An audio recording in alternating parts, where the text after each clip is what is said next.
జై భీమ్ స్వాగతం. మన మధ్య పెద్దలు రాష్ట్ర పౌర హక్కుల సంఘం రాష్ట్ర అధ్యక్షులు ప్రొఫెసర్ లక్ష్మణ్ గారు ఉన్నారు. అదేవిధంగా కేవీపీఎస్ రాష్ట్ర ప్రధాన కార్యదర్శి స్కైలాబ్ గారు ఉన్నారు. పీపుల్స్ మానిటరింగ్ కమిటీ కన్వీనర్ శివలింగం గారు ఉన్నారు. అదేవిధంగా దళిత్ లిబరేషన్ ఫ్రంట్ నుంచి ఏదైతే ఈ మీటింగ్ రెండు సంస్థలు కలిసి ఏర్పాటు చేయడం జరుగుతుంది. ఈరోజు దళిత్ లిబరేషన్ ఫ్రంట్ రాష్ట్ర అధ్యక్షులు కరీంనగర్కి చెందిన అన్న సుదర్శన్ గారికి, అదేవిధంగా దళిత్ భోజన్ ఫ్రంట్ నుంచి కల్పన గారు ఉన్నారు, దయా గారు ఉన్నారు, ఇంకా మిగతా వారు కూడా జాయిన్ అవుతారు. మనతో పాటు బాధితులు పోలీస్ స్టేషన్లో వారాల పాటు రకరకాల పేరుతో దొంగతనం నేపంతో ఇంకో నేపంతో చట్టాన్ని చేతిలోకి తీసుకొని పోలీసులు అర్ధరాత్రి తెల్లవారుజామున ఎప్పుడు పడితే అప్పుడు తన జాగీర్ లెక్క ఇండ్ల మీదకి వచ్చి పడి తీసుకెళ్ళిన మన కనకయ్య గారు ఉన్నారు, కనకయ్య గారు భార్య అనిత గారు ఉన్నారు. వాళ్ళు ఏం జరిగిందో వాళ్ళు చెప్తారు కానీ మేము అక్కడికి వెళ్ళాం. నేను, శ్రీధర్ గారు, సుదర్శన్ గారు, అదేవిధంగా కల్పన గారు, అక్కడ ఆ జిల్లా కేవీపీఎస్ సెక్రటరీ సురేష్ గారు ఉన్నారు, ఇంకొక అడ్వకేట్ న్యాయవాది మన మధ్య ఉన్నారు, వస్తున్నారు, శ్రీధర్ గారు ఉన్నారు. అదేవిధంగా మానవ హక్కుల సంఘం రాష్ట్ర ప్రధాన కార్యదర్శి తిరుపతయ్య గారు అక్కడికి వెళ్ళిండ్రు. ఇట్లా చాలామంది చాలా సంఘాలు ఆ కుటుంబం దగ్గరికి వెళ్ళి హాస్పిటల్లో ఇంటి దగ్గర పరామర్శించి జరిగిన విషయాలు తెలుసుకోవడం జరిగింది. వీళ్ళు ఉన్నారు. ఇటీవల కాలంలో ఒక సంచలనం సృష్టించింది నేరెళ్ళ పాత సంఘటన. మనకు అంటే తెలంగాణ వచ్చిన కొత్త ప్రభుత్వం సందర్భంలో కేటీఆర్ ఇసుక దందాకు చిరునామైన నేరెళ్ళ ఒక ఎరకలైన ఆయన ఆ వరుస లారీల కింద రోడ్డు దాటుతూ లాటిన్ పోయి వస్తున్న సందర్భంలో రోడ్డు దాటుతూ లారీ కింద పడి చనిపోతే మొత్తం ఊరంతా తిరగబడితే మొత్తం ఊరు మీద పడి పోలీసులు అప్పుడు ఇక్కడ ఉన్నాడు కదా నిందితుడు అక్కడ పెట్టినాం, విశ్వజిత్ కాంపాడే అని ఒక ఆ జిల్లా ఎస్పీ మొత్తం ఊరి మీద పడి, మాజీ సర్పంచ్ బానయ్య గారు ఉన్నారు ఇక్కడ, హరీష్ గారు ఉన్నారు ఇక్కడ, వాళ్ళను చెప్పరాని బాధలు పెట్టారు. ఎంత విపరీతం కొట్టుడంటే వెనకడ నక్సలైట్లను కొడుతురు గట్టినే పోలీసు వాళ్ళు. అట్లనే వీళ్ళను కొట్టి చాలా కాలం ఆ ఆసుపత్రి పాలయ్యారు. వీళ్ళని కొట్టి జైలుకి పంపితే జడ్జి వీళ్ళ దెబ్బలు చూసి దెబ్బలు చూసి ఏమైందని చెప్పి వెనక్కి పంపి హాస్పిటల్కి పంపితే తిరిగి అలా హాస్పిటల్కి అయితే మొత్తం ప్రపంచమంతా వార్త వచ్చింది. అక్కడికి మీరా కుమార్ గారు వచ్చిర్రు. కానీ నిందితులైన విశ్వజిత్ కాంపేడ పైన ఇప్పటి వరకు కేసు లేదు. కేసు పెట్టమని చెప్పి వాళ్ళందరూ మొత్తం దేశమంతా కూడా కూర్చుంది, అయినా కేసు లేదు. తెలంగాణ ప్రభుత్వం భయపడి, అప్పుడు మొదటి ప్రభుత్వం భయపడి ఏమీ పోస్ట్ ఇవ్వలే ఆయనకు. కానీ మరి మా సుదర్శన చెప్తున్నాడు ఇటీవల కాలంలో ఆయనకి ఏదో వింగులో ఎస్పీ స్థాయి ర్యాంక్ అధికారి ఆయనకు పోస్ట్ ఇచ్చిన పరిస్థితి మనకు కళ్ళ ముందు కనిపిస్తూ ఉంది. ఇట్లా చెప్పుకోవడం చాలా విషయాలు. బాధిత దగ్గరికి లక్ష్మణ్ సార్ పోయిండు, నేను పోయినా, అన్న పోయిండు, చాలా చోట్ల దగ్గరికి. ఇట్లా కనకయ్యను కొట్టింది ఎవరు? సురేంద్రబాబు, పోలీస్ సంక్షేమ సంఘం అధ్యక్షుడు. ఆయన 10 ఏళ్ళ నుంచి ఆయనే అధ్యక్షుడు ఉన్నాడు. కేసీఆర్ అనుకుంటు 15 నేను ముఖ్యమంత్రి ఉంటా, నేను తెలంగాణ చచ్చిపోయాక ఆయన ముఖ్యమంత్రి అనుకుంటు. కానీ ఇప్పుడు సురేంద్రబాబు కూడా అదే అనుకుంటాడు. పోలీస్ సంక్షేమ అధికారి, అక్కడ ఇంటెలిజెన్స్ అధికారులు కూడా తప్పుడు రిపోర్ట్ ఇచ్చే విధంగా మేనేజ్ చేయగలిగాడు. మనం ఇక్కడ మీటింగ్ పెడితే ఇక్కడ మన ఇంటెలిజెన్స్ అధికారులు ఉన్నారు ఇక్కడ మన మీటింగ్లో. మనం ఇప్పుడు ఏం మాట్లాడుతున్నామో ప్రతిదీ రికార్డ్ చేస్తూ ఈ ప్రభుత్వానికి సమాచారం ఇస్తారు. కానీ కరీంనగర్ జిల్లా ఇంటెలిజెన్స్ ఎస్బీ ఏ స్పెషల్ బ్రాంచ్ అధికారులు కూడా నిజాయితీగా ఒక రిపోర్టు అక్కడి జిల్లా పోలీస్ కమిషనర్కి ఇవ్వకపోవడం మూలంగా ఇప్పటి వరకు సురేంద్రబాబు మీద కేసు కాలేదు. ఇప్పటివరకు కేసు కాలేదు. కారణం ఒకటి, ఆయన సంక్షేమ సంఘానికి, పోలీస్ సంక్షేమ సంఘానికి అధ్యక్షుడు ఉండడం ఒకటే కారణమైన. వీళ్ళు చేసిన పాపం ఏంటిది? అక్కడ ఒక జర్నలిస్ట్ ఉంటాడు. ఆ జర్నలిస్టు దగ్గర కనకే పని చేస్తుండే. ఆ జర్నలిస్టు మటన్ వ్యాపారం చేస్తాడు. ఆయన దగ్గరికి వెళ్ళి ఇంకొక వ్యాపారి దగ్గరికి పోయిండు. కూలి ఎక్కువ దగ్గరికి వేస్తే పోతాం కదా, జీతం వస్తే పోమని ఎక్కువ జీతాలు చేసేవాళ్ళు.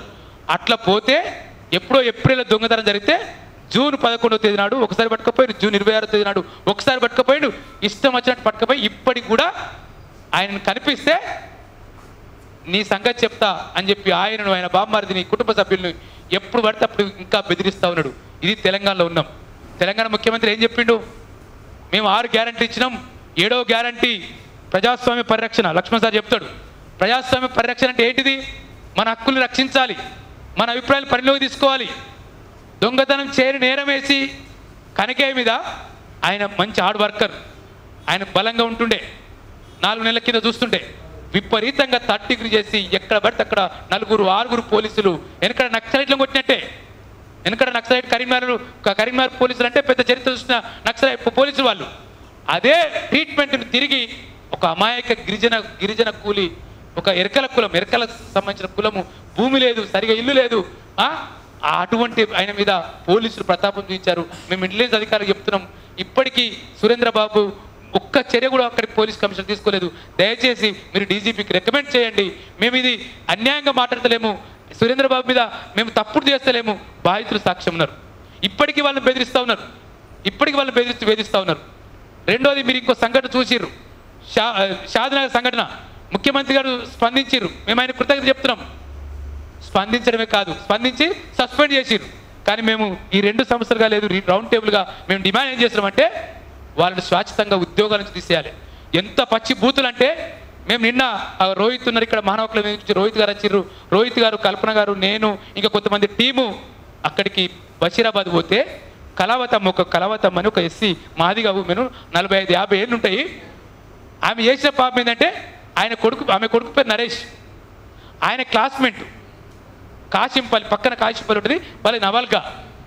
ఆ అబ్బాయి క్లాస్మేట్ ప్రేమించిన పాపానికి ఈమెను 3 నెలలుగా పోలీసులు తీసుకొస్తారు. అసలు ఎవరైనా హైదరాబాద్ అయితే రౌడీ సీటర్లు, వెనకడ కృష్ణ యాదవ్ను, శ్రీనివాస్ యాదవ్ను రోజు వచ్చి సంతకం, మైనంపల్లి హనుమంతరావును రోజు వచ్చి సంతకం పెట్టి పని చెప్తున్నారు మా పోలీసులు.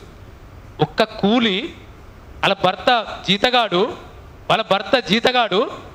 60 ఏళ్ళ ముసలాయన జీతగాడు, పెన్షన్ రాదు, 50,000 జీతం చేస్తాడు ఆయన. నిరుపేద మాదిగా కులానికి చెందిన ఎక్కడో ఊరుంటుంది, అక్కడ ఎస్ఐ రమేష్ కుమారు ఎవరైతే కంప్లైంట్ ఇచ్చిన హనుమంతోనే ఉంటాడు. వాళ్ళ అమ్మాయి వాళ్ళ అన్న కంప్లైంట్, ఆయన ఎప్పుడు పైసలు ఇస్తే అప్పుడు మేము కూరగాయలు కొనుక్కోపోతే కదా సార్, మార్కెట్కు కూరగాయలకు వస్తే ఆడికెళ్ళి చేసుకొని పోయిండు, సాగుకోతే సాగుకెళ్ళక చేసుకుపోయిండు. అరే నిజంగానే ఆమె నేరం చేసిందా? ఒక తల్లిగా ఒక బిడ్డను కనడం తప్ప. ఇప్పుడు మనందరం మన తల్లిలో పుట్టినాం, మనందరం ఏం చేస్తాం మన తల్లిదండ్రులకు తెలుస్తుందా? మనం లవ్ మ్యారేజ్ చేసుకుంటాము, లేదు ఒక నక్సలైట్ పార్టీకి పోతాము, నాయకుడు లేదు ఇంకో పౌరకుల సంఘం నాయకులు పోతాము, మా తల్లిదండ్రులకు ఇష్టం లేకుండా తల్లిదండ్రులు బాధ్యులు చేస్తూ ఆమెను గత 4 నెలలుగా పోలీసులు చెప్తున్నారు. నిన్న మీడియా ప్రతినిధులు స్వతంత్ర దినోత్సవం నాడు అక్కడ ఎస్ఐ జెండా ఎగరేస్తారు కదా, మామూలుగా విలేకరులు పోయిండు. ఆ అమ్మ అక్కడ కూర్చుంటే ఏమైందని ఇంకా జర్నలిజం బతుకుంది. ఆ జర్నలిస్ట్ పోయి అడిగితే ఆమె మొత్తం కథ అంతా చెప్పింది. మేము చెప్తే మరి మా రోహిత్, కల్పన గారు రికార్డు చేసిర్రు. ఆ స్టోరీ అంతా చెప్తుంది. అరికాల మీద కొట్టారు ముసలామె, 45 ఏళ్ళ ముసలామె, 45 ఏళ్ళ మనిషి, పని చేసుకునే ఆమె, పని చేస్తేనే భర్త కుటుంబం.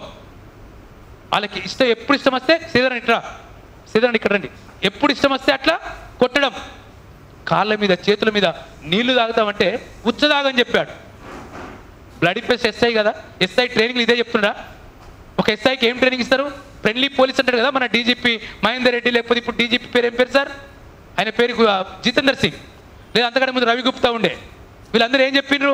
ఫ్రెండ్లీ పోలీస్, తెలంగాణ పోలీస్ అంటే ఫ్రెండ్లీ పోలీస్. కానీ వాడు ఏమన్నాడు ఇక్కడ, సారీ టు సే, నేను వాడే అంట నా పెట్టుకుంటే కేసు పెట్టుకొని ఉచ్చదాగమని చెప్పాడు.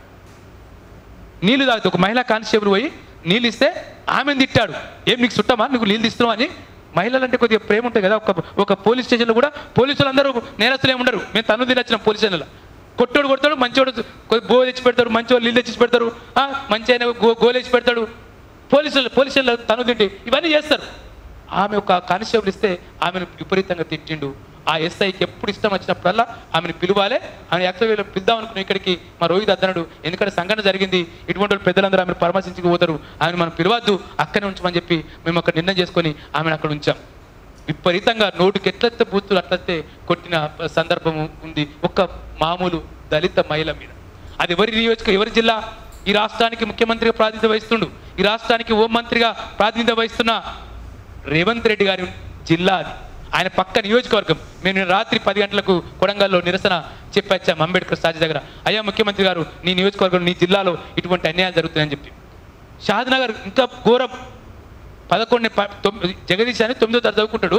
సునీత ఆ బాధితురాలు కొడుకు మీద నేను చెప్పొద్దు కానీ బాధితురాలు కొడుకు ముందే లక్ష్మణ్ సార్ పోయొచ్చిన అక్కడికి, మా స్కైలాబన్న పోయొచ్చిన అక్కడికి, కల్పన గారు పోయొచ్చిర్రు, మానవకుల వేదిక నుంచి జంగయ్య గారు వస్తున్నారు, ఆయన కూడా పోయొచ్చిండ్రు. కన్న కొడుకు ముందు, భర్త ముందు, మగ పోలీసుల ముందు బట్టలిప్పేసి చెడ్డేశారు. ఇది మనం ఎక్కడున్నాం? అటవిక రాజ్యంలో ఉన్నామా? ఎక్కడున్నాం? షాద్నగర్ ఎక్కడుంది? సైబరాబాద్ కమిషనరేట్, కూతవేటు హైదరాబాద్ దూరం ఉంటుంది. అర్ధరాత్రి 2 గంటల దాకా కొట్టారు ఒక స్త్రీని. ఫస్ట్ భర్తను కొట్టిండ్రు.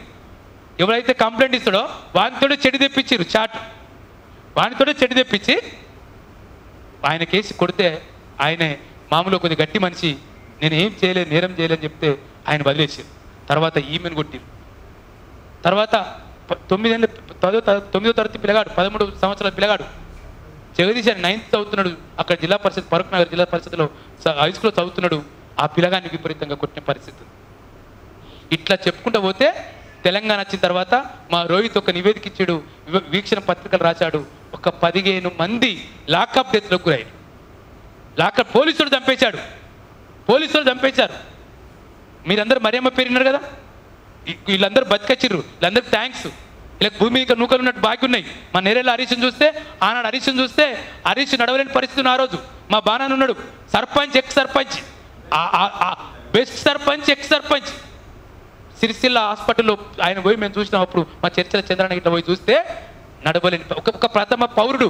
అదే రెడ్డి పౌరుడైతే కొడతారా? అదే వెలుమోడైతే కొడతారా? ఈ పోలీసులకు చేతులు వస్తాయా? అదే బాబురావు నేరం చేస్తే కొడతారా?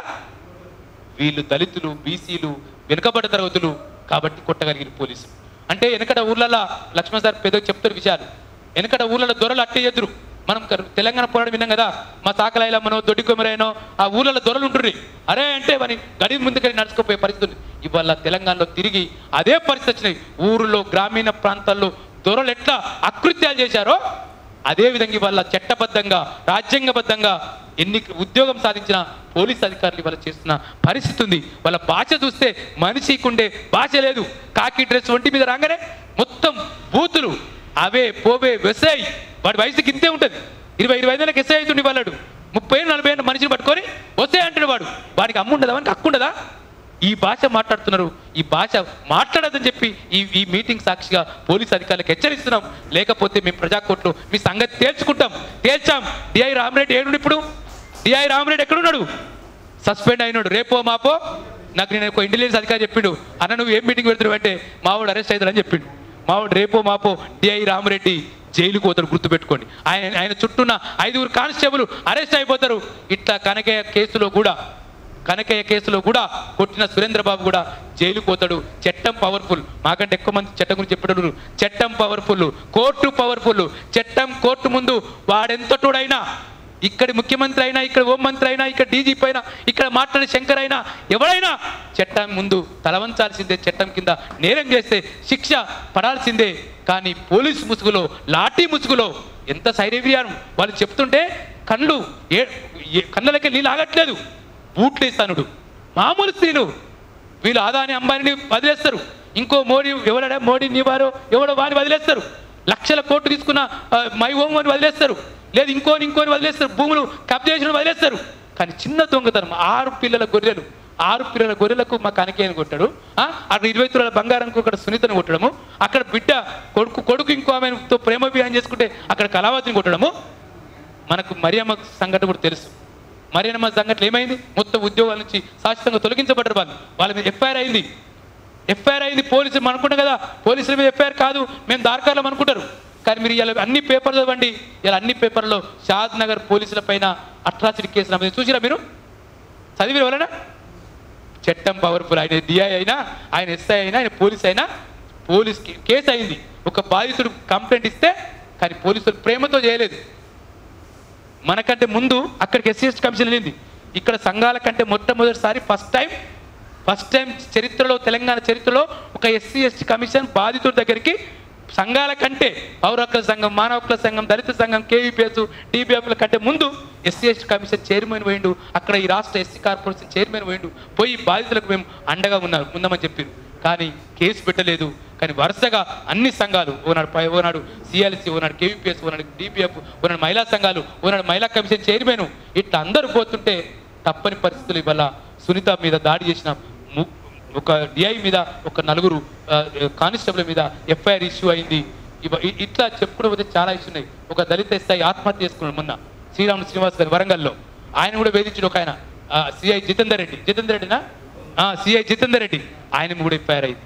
0 ఎఫ్ఐఆర్ చేయించగలిగినాం. చట్టం పవర్ఫుల్. మనం 0 ఎఫ్ఐఆర్ మార్కెట్ పోలీసులు చేస్తే తర్వాత మహబూబాద్ ఏసీపీ గారి వాళ్ళు దాన్ని ఐఓ చేస్తారు. ఐఓ ఆఫీసర్ ఉన్నాడు. రేపో మాపో ఆ సిఐ జితేందర్ రెడ్డి కూడా కటకటాలకు పోవాల్సిందే. అందుకే మనం ఫోటో పెట్టాం. కటకటాలు ఎప్పుడు మాయే కాదు. ఈ కటకటాలు మా మీదనే కాదు, మీకు కూడా వస్తాయి. శ్రీనివాస్ అన్న వరంగల్ నారక్కపేట అశ్వరావుపేట ఎస్ఐ ఆత్మహత్య చేసుకుంటూ అక్కడ సిఐ. ఇట్లా చెప్పుకుంటూ పోతే చాలా సంఘటనలు ఉన్నాయి. కాబట్టి బాధితులు మాట్లాడతారు. బాధితుల తర్వాత సంఘాల నాయకులందరూ తమ అభిప్రాయాలను స్పందన చెప్తారు. ఓపెనింగ్ రిమార్క్స్గా అన్న మీరు ఓకే. ఇప్పుడు అంటే చాలా కాలం నుంచి ఈ రాష్ట్రంలో ఉమ్మడి ఆంధ్రప్రదేశ్లో పౌర హక్కుల ఉల్లంఘనలు ఎక్కడ జరిగితే అక్కడ ఉంటారు. అంతకంటే ముందు కేవలం ఎన్కౌంటర్ గురించే మాట్లాడుతుంటారు. కానీ ఇప్పుడు దళితుల మీద అత్యాచారం జరిగితే మొన్న అక్కడికి కూడా పోయొచ్చిన అన్న ప్రొఫెసర్, దళిత బిడ్డ, ఆంధ్రప్రదేశ్ పౌర సంఘం, ఇప్పుడు పౌర హక్కుల సంఘానికి రాష్ట్ర అధ్యక్షుడు, ఉస్మాన్ యూనివర్సిటీ ప్రొఫెసరు, ఆయన మీద కూడా పోలీసులు మనకు తెలుసు ఆయన కిడ్నాప్ చేసి రకరకాలు చేస్తే తిరిగి ఉద్యమంలో నిలబడ్డాడు. ఒకసారి అన్నకు గట్టిగా చప్పటి ద్వారా వెల్కమ్ చెప్పి అన్నను మాట్లాడుతూ కోరుచున్నాను.